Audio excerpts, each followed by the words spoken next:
하나님께서 우리 교회 공동체에 주시는 말씀 사도행전 4장 32절부터 36절 그리고 15장 39절입니다. 거룩하신 하나님의 말씀입니다.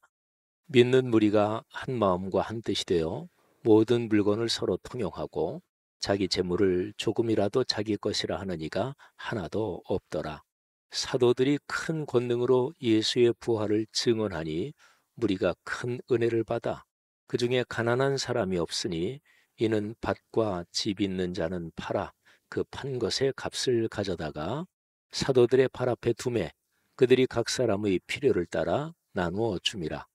구브로에서 난 레위족 사람이 있으니 이름은 요셉이라.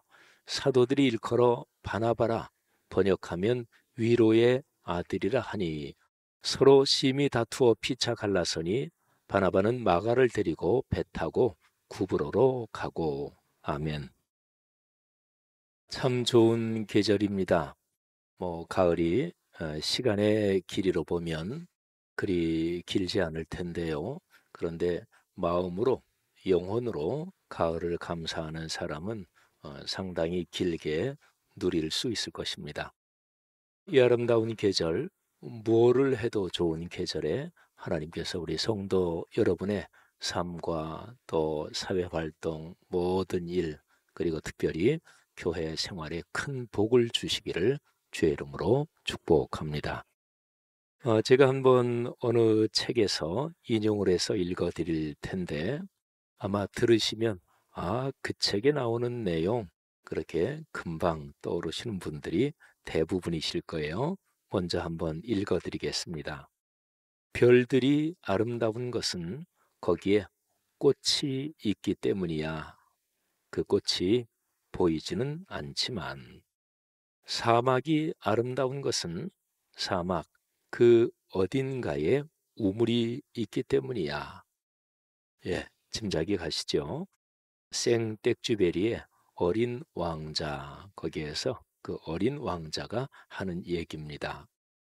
사람이 살면서 눈에 지금 보이고 지금 손으로 만질 수 있고 잡을 수 있다고 그래서만 행복한 것은 아닙니다. 눈에 보이지 않지만 지금 내가 만지고 끌어안을 수 없지만 그런데 우리의 삶을 아름답게 하는 것은 얼마든지 많이 있지요. 사람의 과거는 좋은 일, 안 좋은 일 다 있습니다.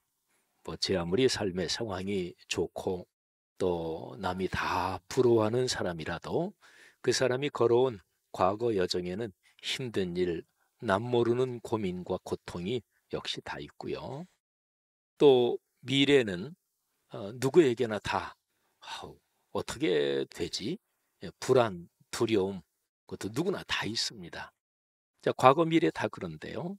그런데 과거가 아름다운 것은 내가 과거의 인생 여정을 걸어오면서 내 마음에 깊은 고마움을 주는 지금 생각해도 그때 참 감사하지 이런 아름다운 회상이 있기 때문에 과거가 아름다운 것이지요.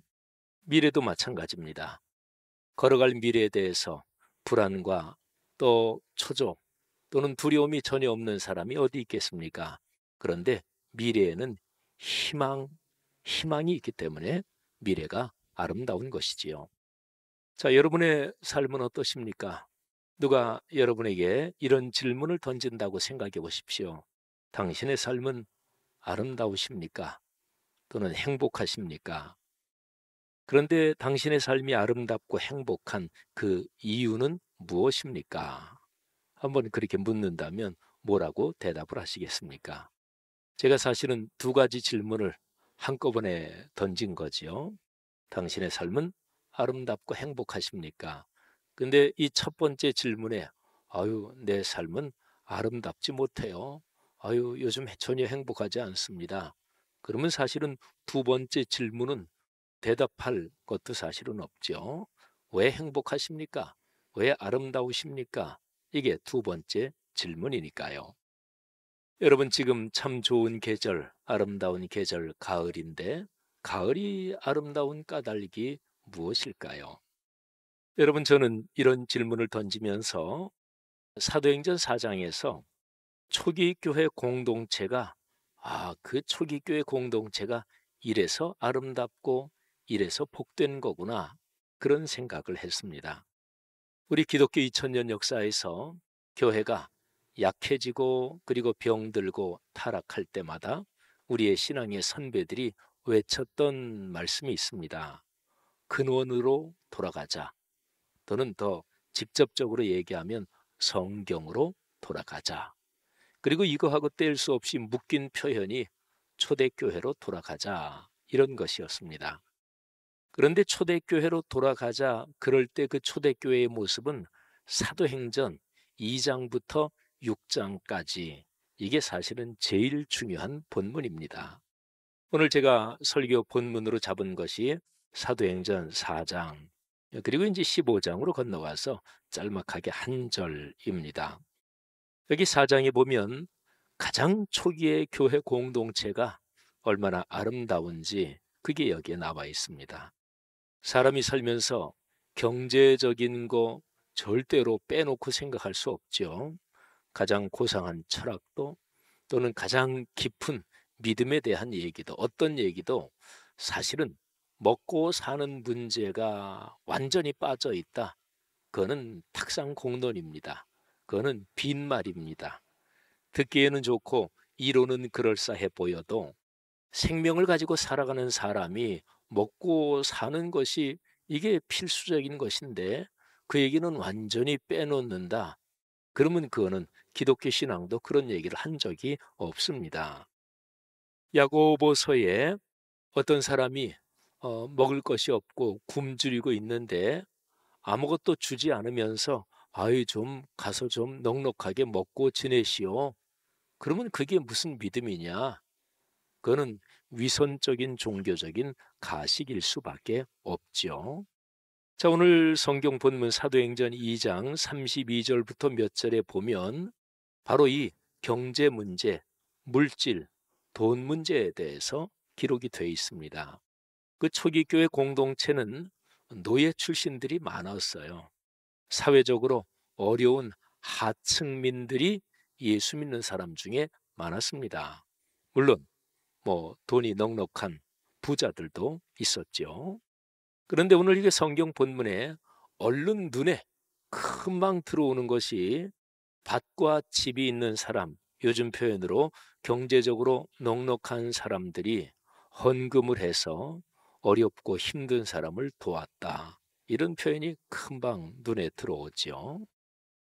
초기 교회 공동체가 재산을 공유하는 아예 공유 재산의 그런 공동체였다. 이렇게 보는 학자들도 있어요. 긴 기간은 아니고 아주 비교적 길지 않은 기간 중에 그렇게 강력하게 물질까지 공유하는 공동체였던 적이 있다. 이렇게 보는 사람도 있어요. 그리고 인류 역사상으로 가장 이상적인 그런 거는 재산이 전부 다 같이 소유하고 한다. 그게 이제 공산주의잖아요.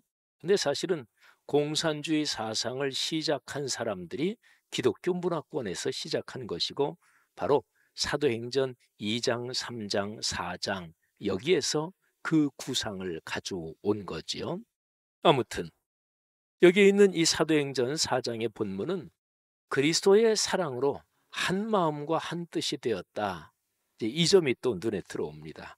그러니까 물질을 서로 나누었다. 이거의 바탕이 된 동력이 된 것이 바로 마음과 영혼이 하나가 됐다. 이런 거지요. 마음과 영혼이 하나가 되지 않으면 어려운 사람을 위해 물질을 나누고 주님의 일을 위해서 물질을 드릴 때 체면치레 정도는 하겠지요. 내 이름이 나고 생색이 나면 그 정도는 하겠지요. 그런데 찬송가 가사에 있는 대로 이름도 없이 빛도 없이 그렇게 하지는 않을 거 아니겠어요. 사람이 자기 주머니에서 돈이 나가는 게 사실은 얼마나 힘든 일입니까? 그런데 내 이름 전혀 내지도 않고 남이 전혀 알아주지도 않는데 그냥 좋은 일을 한다. 이거는 쉽지 않은 일입니다. 그런데 오늘 여기 말씀에 있는 것처럼 한 마음과 한 뜻이 되어 이거는 하나님 안에서, 주님 안에서 한 마음과 한 뜻이 되었다, 이것이거든요. 이게 바로 신앙의 힘입니다. 여러분, 그런 분위기 가운데서 한 사람이 등장합니다. 이 사람의 원래 이름은 요셉입니다. 근데 사도들이 이분한테 별명을 붙여줬어요. 바나바. 근데 이 바나바라는 말을 번역하면 그 이름에 담긴 뜻이 다른 어려운 사람들을 위로하고 격려하고 세워주는 사람이다. 위로의 아들, 이런 뜻입니다. 여러분, 그리스도인이 뭐 특별한 경우를 빼놓고 예수 믿는 사람 중에서 되도록이면 남을 깎아내리고, 되도록이면 남을 비난하고, 남을 걸어 넘어뜨리고, 뭐 이렇게 의식적으로 그렇게 계속 사는 사람이 예수 믿는 사람 중에 누가 있겠어요? 물론 이런 경우는 있을 것입니다. 예수를 믿고 하나님의 자녀로 신앙생활하는데 인격과 생활 훈련이 아직 너무너무 안 돼 있어. 이런 사람은 그냥 예수 믿기 전에 또는 세상 사람들 사는 거하고 뭐 거의 비슷하겠죠. 뭐 주일에 예배 나오고 헌금하고 교회 봉사하고 이런 것만 형식적으로 틀릴 뿐이지, 그의 마음과 생활하는 습관 또는 이 마음의 태도, 이거는 똑같을 거 아니겠어요. 그러니까 신앙 훈련이 너무나 안 돼 있다, 뭐 이런 사람은 그럴 수가 있어요.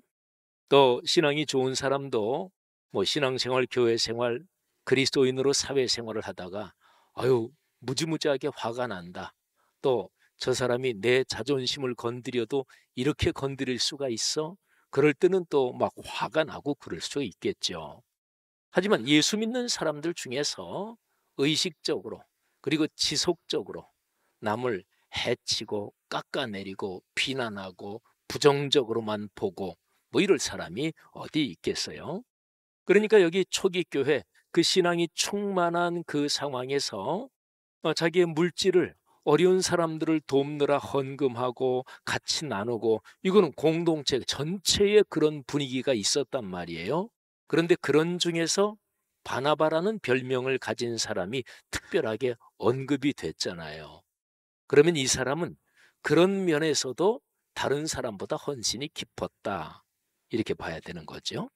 그리고 특별히 그의 별명에 담긴 뜻처럼 이 바나바는 어려움에 빠진 사람, 뭐 경제적으로 어렵든 병이 걸려서 어렵든 아니면 심정적으로 뭐 절망에 빠져 있든 어떤 이유로든지 어려움에 빠져 있는 사람, 그리고 그 공동체에서 저 사람은 좀 외톨이 같으네, 뭐 이런 사람, 하여튼 소외된 사람, 이런 사람을 돕고 감싸 안고 그러는데 아주 탁월하고, 거기에 뭐 이거를 달란트라고 표현해야 될지 모르겠습니다만은 근데 그런 사람이었어요. 그러니까 사도들이 이름까지 붙여줬지요. 제가 아까 설교 처음에 던진 질문을 여기 사도행전 4장의 초기 교회 공동체하고 연관해서 질문을 이렇게 던져보겠습니다. 기독교 2000년 역사에서 교회가 약해지고 병들고 타락할 때마다 우리의 신앙의 선배들이 초대교회로 돌아가자, 이렇게 얘기했다 그랬죠. 근데 그 신앙의 선배들은 초대교회의 어떤 점 때문에 그랬을까요? 그리고 구체적인 질문은 지금 여기 사도행전 4장 32절 이하의 예루살렘 교회, 이 초기교회 공동체가 왜 아름다울까요? 초대교회가 아름다운 까닭이 무엇입니까? 그 초기교회에 큰 건물이 있었을까요? 건물 없었습니다. 뭐 그때는 뭐 교회 자체적으로 쓰는 건물이라는 것은 존재하지 않았던 때니까. 그때에 여기 초기 교회에 아주 탁월한 조직력이 있었을까요? 그런 거 없었습니다. 초기 교회는 뭐 오늘날로 말하면 목회자 또는 장로님, 권사님, 집사님, 또 교회 이런저런 부서 조직, 그런 거 없었던 때입니다. 그러니까 교회에 와서 필요한 일을 제가 할게요. 그 형제님 이것 좀 하시겠어요? 자매님 여기에 손이 좀 필요한데요. 그렇게 돌아가는 공동체였습니다. 초기 교회 공동체가 재정이 무지무지하게 막강했을까요? 그래서 초기 교회 공동체는 우리 1년 재정 규모가 이 정도야. 이런 자의식이 있었을까요? 네, 그런 것도 없었습니다. 교회 공동체 내부에 어려운 사람을 돕는데 서로가 힘을 쓰고, 그렇기 때문에 그 서로가 어려움을 돕는데 넉넉했겠지만 우리 전체 재정 규모 이 정도야, 이런 거에 대한 자랑거리, 그런 거는 없었습니다. 또 초기 교회는 예수를 믿지 않는 사람들 중에서도 어려운 사람들을 돕는데 많이 애를 쓰고 신경을 썼습니다. 그런데 그러면서 우리 예루살렘 교회가 이 정도로 좋은 일을 많이 해. 그러면서 거기에 대해서 자랑스럽게 생각하고 그거를 홍보하고 그러지도 않았겠죠. 그렇죠? 자, 그러면 다시 질문을 던져보겠습니다. 예루살렘 교회 그 초기 공동체가 아름다운 까닭은 무엇이었을까요? 거기에 믿음이 있었기 때문에 아름다운 거고, 믿음이 현실적으로 작동하는 사랑이 있었기 때문에 아름다운 것이고, 그리고 아주 콕 집어서 얘기하면 바나바 같은 사람이 있었기 때문에 그 공동체는 아름다운 것입니다. 마음에 주님을 향한 믿음을 가지고, 근데 그 믿음이 빈말이 아니에요. 빈말이 아닌 믿음은 현실적으로 행동을 하고 실천을 하죠. 그 실천이 사랑의 실천이잖아요. 믿음을 가지고 사랑을 실천하는 그 사람. 다른 사람을 포용하고 다른 사람을 품어주는데 특별히 어려운 사람, 소외된 사람을 더 깍듯하게, 더 따뜻하게 배려하고 사랑하는 그런 사람. 그렇습니다. 초기 교회 공동체가 아름다운 까닭은 그런 사람이 있었기 때문에 그렇습니다. 여러분, 집 그러면 보통 뭐 건물을 가리키죠. 근데 가정 그러면, 가정 그럴 때는 건물보다도 초점이 그 집에서 사는 사람들과의 관계, 가족 관계, 그러니까 사람들, 여기에 좀 더 초점이 옮겨진 단어죠. 자, 집이라는 건물이 제 아무리 크고 제 아무리 뭐 비싸기도 하고 제 아무리 그 집이 좋아도 그 안에 사는 사람들이 집에 들어가기만 하면 싸우고 전혀 정도 없고 집의 인간관계, 가족관계가 아주 참 복잡하고 그리고 갈등이 심하다. 그러면 그 집이 아름답다, 그 가정이 아름답다, 그럴 수 없는 거잖아요. 그죠? 그런데 집이 그렇게 좋은 집이 아니더라도 남편과 아내, 부모와 자녀, 그 가족 간의 사랑이 있고 존경이 있고, 어떤 사람이 그 집을 방문했는데 와, 참 집이, 가정이 참 아름답다, 이렇게 얘기할 수 있는 거잖아요. 여러분, 그렇습니다. 왜 초기 교회 공동체가 그토록 아름답고 복이 있는 공동체였나? 거기에는 바나바와 같은 사람이 있었기 때문에 그렇습니다. 사랑하신 여러분, 여러분이나 저나 신앙생활하며 인생길을 걸어갈 때 하나님, 제가 바나바와 같은 사람이 되게 하옵소서, 이런 기도 제목이 있기를 주의 이름으로 권면합니다. 여러분이 바나바는 위로의 아들, 어려운 사람을 품어주는 사람이라 그랬는데 거기에 대한 한 그 중요한 얘기가 있습니다. 이제 바나바와 바울이 같이 이제 안디옥이라는 곳에 교회가 생겼어요. 시리아, 수리아의 안디옥이죠. 거기에 교회가 생기면서 거기에서 최초로 선교사를 파송합니다. 근데 선교사의 팀장이 바나바입니다. 그리고 바울과 다른 사람도 있었어요. 근데 1차 선교 여행 때 이 바나바가 자기가 팀장이었는데, 리더였는데 그거를 바울에게 넘겨줍니다. 그러니까 바나바는 생각할 때 내 성격이나 기질이나 달란트로 내가 딱 제일 앞에 서서 강력하게 끌고 가고, 내가 가진 달란트는 그쪽은 좀 아니다, 나는 옆에서 돕고 다른 사람이 열심히 일하도록 격려하고 그쪽에 탤런트가 더 많으니까. 그런데 이 사울, 나중에 바울이란 이름을 쓰는 이 청년은 앞에서 강력하게 끌고 가는 그런 탤런트가 있는 그런 신앙인이다. 그래서 이제 바울을 딱 팀장으로 세우고, 자기는 바울보다 나이가 더 많았거든요. 하지만 뒤에서 잘 보조하고 그렇게 합니다. 자, 1차 선교여행을 성공적으로 마치고 돌아왔어요. 그리고 나서 얼마간 뭐 한 1, 2년 지났을 거예요. 그리고 2차 선교 여행을 또 떠납니다. 그러니까 바울하고 바나바가 우리가 지난번에 1차로 전도 여행을 떠나서 거기에 만들어진 공동체 다시 한번 쭉 둘러보면서 격려도 하고 같이 기도도 하고 그럽시다. 그래서 이제 떠나기로 했어요. 그런데 떠나기로 했는데 바울과 바나바 사이에 큰 갈등이 생겼습니다. 이유가 있습니다. 1차 선교 여행 때 마가라고 하는 아주 젊은 청년인데, 이 청년을 데리고 갔는데 이 청년이 1차 전도 여행 때 중간에 자기 집으로 돌아갔습니다. 성경에 보면 그 사건이 나오는데, 근데 왜 돌아갔는지는 명확하게 안 나와요. 그래서 성경학자들이 여러 가지로 추측을 해요. 마가가 유약한 청년이라서 엄마가 보고 싶었다, 뭐 이런 추측도 뭐 이렇게 저렇게 합리적으로 설명하는 거 보면 그럴 수도 있겠다 하는 생각이 들어요. 그 다음에 거기에서 떠나서 돌아간 그 지점을 보면 거기에서 지금의 터키 지방 내륙으로 쭉 더 가야 되는데 그쪽이 지형이 굉장히 험하고 강도들이 많이 출몰하는 곳이고, 그래서 무서워서 그랬다. 이것도 타당한 이유도 됩니다. 그리고 미리 하나 말씀드리면 이 마가는 바나바의 조카입니다. 바나바가 자기의 삼촌이에요. 자기 삼촌이 선교팀장 해서 이제 갔는데 중간에 선교팀장이 자기 삼촌에서 바울 아저씨로 바뀌니까, 그러니까 이것 때문에 동의할 수가 없다, 뭐 이렇게 해석하는 성경학자도 있어요. 하여튼 뭐 성경에 정확하게 나와 있지 않으니까 어떤 건 맞고 어떤 건 틀리다 그럴 건 없어요. 아무튼 돌아갔어요. 실패한 거잖아요.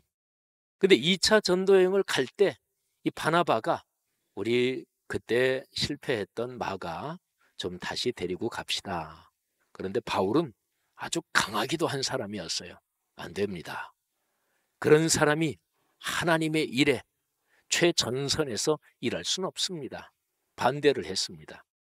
근데 이게 의견이 차이가 난 건데, 그런데 여러분, 의견 차이가 그냥 났다 이 정도가 아니라 싸웠다, 심히 다투었다. 그래서 어느 정도 상황까지 갔냐면 바울하고 바나바가 갈라졌어요. 자, 그런데 15장 39절 뒷부분에 아주 중요한 표현이 나옵니다. 바나바는 마가를 데리고 배 타고 구브로로 가고, 구브로 오늘날의 키프로스 섬입니다. 지중해 상에 있죠. 이 키프로스 섬이 바나바의 고향입니다. 자, 삼촌이 조카 데리고 그리고 이제 키프로스 섬으로 간 거예요. 자, 이러고 나서 마가는 초기 교회 그 사역의 역사에서 무대에서 사라집니다. 자, 그런데요, 놀라운 것은 한 2, 3년 또는 4, 5년 후에 이 마가가 등장합니다, 다시. 근데 이 마가의 모습이 놀랍게 변해 있어요. 자, 마가가 등장하는 모습을 신약 성경의 성경 구절들에서 제가 말씀을 드리겠습니다. 자, 네 구절인데요. 자, 먼저 골로새서 4장 10절. 이거는 바울이 쓴 편지예요. 감옥에 갇혀서 쓴 편지에서 이 바울은 이렇게 얘기합니다. 바나바의 생질 마가, 그리고 이 마가에 대해서는 너희가 명령을 받았으니 이르거든 잘 영접해라. 여러분, 마가는 바울이 아주 각별하게 인정하는 사람이 돼 있었어요. 여기에 나오죠. 바나바의 생질, 바나바의 조카 마가. 근데 이 바나바의 조카 마가는 나와 함께 갇힌 아리스타고는 바울과 함께 감옥에 갇혀 있었어요. 그리고 바나바의 조카 마가도 같이 감옥에 갇혀 있었든지 아니면 같이 거기에서 사역하면서 고난을 감내한 이런 사람이었습니다. 그래서 이 마가 잘 영접해라. 자, 그 다음에 디모데 후서는 바울이 감옥에 갇혀서 마지막으로 쓴 유언적 편지입니다. 자, 여기에 보면 바울이 이렇게 얘기합니다. 내가 올 때 마가를 데리고 오라. 그러니까 바울이 세상을 떠나기 전에 마지막으로 보고 싶었던 사람이 마가였습니다. 자, 빌레몬서 1장 24절에 여기에서도 역시 바울이 마가를 얘기하는데 이제 마가를 나의 동역자 마가 이렇게 표현해요. 자, 초대교회 양대 기둥 그러면 바울과 베드로죠. 근데 바울이 지금 한 십몇 년 후에, 십몇 년 전에는 그런 청년 선교 사역에 데려갈 수 없다 이랬는데, 십몇 년이 지난 뒤에 바울은 마가가 나의 동역자요, 나와 함께 복음의 고난을 받은 자요, 그리고 세상을 떠나기 전에 마지막으로 마가 보고 싶었던 이런 인물로 변해 있었어요. 그런데 양대 기둥 중에 하나인 베드로가 마가에 대해서 이렇게 얘기합니다. 베드로전서 5장 13절입니다. 택하심을 함께 받은 바벨론에 있는 교회가 너희에게 문안하고 내 아들 마가도 그리하느니라. 아멘. 여기 바벨론은 그 당시 로마를 말합니다. 로마에 있는 교회가 여러분에게 인사를 전합니다. 그리고 내 아들 마가도 여러분에게 인사를 전합니다. 바울에게 믿음의 아들이 디모데였다면 베드로에게는 믿음의 아들이 마가였습니다. 이 마가가 사복음서 중에서 최초로 쓰여진 복음서 마가복음을 성령의 감동으로 집필을 했습니다. 사랑하신 여러분, 십몇 년 동안 무슨 일이 있었던 것일까요? 마가는 어떻게 그렇게 실패자에서, 중간에 퇴각한 자에서 그렇게 복음의 제일 중심에 선 하나님의 일꾼이 됐을까요? 이거는 성경학자들이 공통적으로 다 동의하는 것이, 바나바가 자기의 조카를 데리고 바나바의 고향 키프로스 섬에 가서 거기에서 생활하면서 마가를 다시 일으켜 세운 것입니다. 사랑하신 여러분, 초기 교회, 초대교회는 이런 일이 많습니다. 그렇잖아요. 여러분이나 저나 예수 처음 믿을 때 어떠셨나요? 예수 처음 믿을 때부터 이 사람은 예수 믿기로 그냥 미리부터 아주 정해진 사람 같아. 이 사람은 예수 믿기 전부터 아주 훌륭한 신앙인이야. 아주 인품이 아주 훌륭해. 그런 사람들만 교회 왔나요? 그런 사람이 어디 많았나요? 예수 믿기 전에 제 아무리 인품이 훌륭하고 주변 사람 다 칭송을 받은 사람도 자기 자신도 나는 사람이 인품으로 이만하면 됐지. 근데 예수 믿으면서 십자가에서 그게 교만이다, 이게 깨지는 게 신앙이잖아요. 사랑하신 여러분, 여러분이나 저나 예수 믿은 처음에, 그리고 예수 믿기 전에 다 죽음으로 달려갈 수밖에 없는, 세상적으로 괜찮다고 생각해도 숨은 교만이 있고, 세상적으로 교양이 있다고 생각해도 그냥 다 그저 그런 거고, 십자가 안에서 보니까 내 죄가 더럽기가 그지없는 그런 사람들 아니었습니까? 근데 오늘 신앙의 정도는 다르겠지만 이 자리에 다 있습니다. 여러분을 이만큼 이끌어준 사람이 누구일까요? 아마 주변에 그런 신앙인들이 있었을 것입니다. 그리고 또 성령께서 근본적으로 여러분과 저를 이 자리까지 이끌어 오신 거지요. 사랑하신 여러분, 오늘 우리 교회는 전통적으로 우리가 구역으로 불러왔던, 그리고 2022년 6월부터는 7인 소그룹으로 잠정적으로 불러왔던 그 소그룹, 말씀 묵상 소그룹에 동네, 이런 이름을 붙입니다. 그리고 특별히 옛날에 구역장, 그리고 7인 소그룹 때 인도자, 이렇게 불렀던 그 사역을 담당하는 사람을 순장, 순장님, 이렇게 이름을 붙입니다. 이름 봉헌식을 하는 거예요. 사랑하신 여러분, 우리 교회가 아름다운 까닭이 무엇일까요? 또 앞으로 우리 교회가 사역을 하면서 말씀삼 공동체는 참 아름답고 복된 신앙 공동체야, 그렇게 얘기할 수 있는 까닭은 그 안에 동네가 다 살아 움직여서 그런 거예요. 그리고 더 핵심으로 깊이 들어가서 동네에 순장님들이 있어서 이 교회가 아름다운 것입니다. 사랑하신 여러분, 지금까지도 그랬죠. 어느 교회나 다 그럴 거 아니겠어요? 어느 교회가 참 좋은 교회야, 저절로 그렇게 되나요? 그러지 않죠. 그 안에 사람이 있었던 것입니다. 어떤 교회 제일 처음 개척할 때 어느 장로님이 사제를 다 털어서 개척하고, 그러면서도 이름 없이 빚도 없이 그렇게 해서 천국 가신 그런 장로님, 우리 교회는 그 장로님, 그 권사님, 그 집사님이 있어서 우리 교회는 이렇게 아름다워요. 그런 교회들이 다 그런 거 아니겠어요? 사랑하신 여러분, 우리 말씀삼 공동체 성락성결교회 아름다운 까닭은 순장님들이 계셔서, 바나바와 같은 순장님들이 계셔서 그래서 아름다운 것이고, 앞으로 걸어갈 길 그렇게 더 아름답기를 주의 이름으로 축원합니다. 순장님 또 모든 성도들이 어떻게 살아야 아름다운 것일까요? 그게 찬송가 442장 가사에 나와 있어요. 저 장미꽃 위에 이슬 아직 맺혀 있는 그때에, 장미꽃에 이슬이 아직 맺혀 있다니까 새벽 시간이죠. 귀에 은은히 소리 들리니 주 음성 분명하다. 새벽에 주의 말씀을 듣고 기도하면서 말씀 묵상한다는 얘기잖아요. 2절, 그 청아한 주의 음성 우는 새도 잠잠케 한다. 내게 들리던 주의 음성이 늘 귀에 쟁쟁하다. 옛날에 은혜 받고 옛날에 내 신앙이 좋았었지 그걸로 끝이는 게 아니라 늘 내 귀에 쟁쟁하도록 현재 진행형으로 말씀 묵상을 하면서 살아가는 사람이지요. 3절, 밤 깊도록 동산 안에 주와 함께 있으려 하나 괴로운 세상에 할 일 많아서 날 가라 명하신다. 밤 깊도록 동산 안에 주와 함께 있으려 하나, 아까 1절 가사는 새벽 시간인데 여기에는 늦저녁 시간입니다. 주님과 더 깊게 기도하고 그러고 싶은데 주님이 얘야 기도의 자리에만 앉아있으면 어떡하냐, 네가 할 일이 많은데. 그러면서 주님이 내 사역의 자리, 교회 공동체, 가정, 우리 사회 사역의 자리로 보내시는 거예요. 그 사역의 자리에서 말씀을 나누고 다른 사람을 품는 이런 순장님들, 이런 성도들 때문에 이게 아름다운 거지요. 후렴 가사는 이렇습니다. 주님 나와 동행을 하면서 나를 친구 삼으셨네.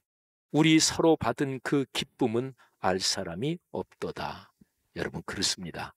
주님과 동행하면서 주님이 나를, 너는 내 사랑하는 자녀야, 이 정도가 아니야. 너는 내 친구야. 이건 세상에서 제일 가깝다는 표현이잖아요.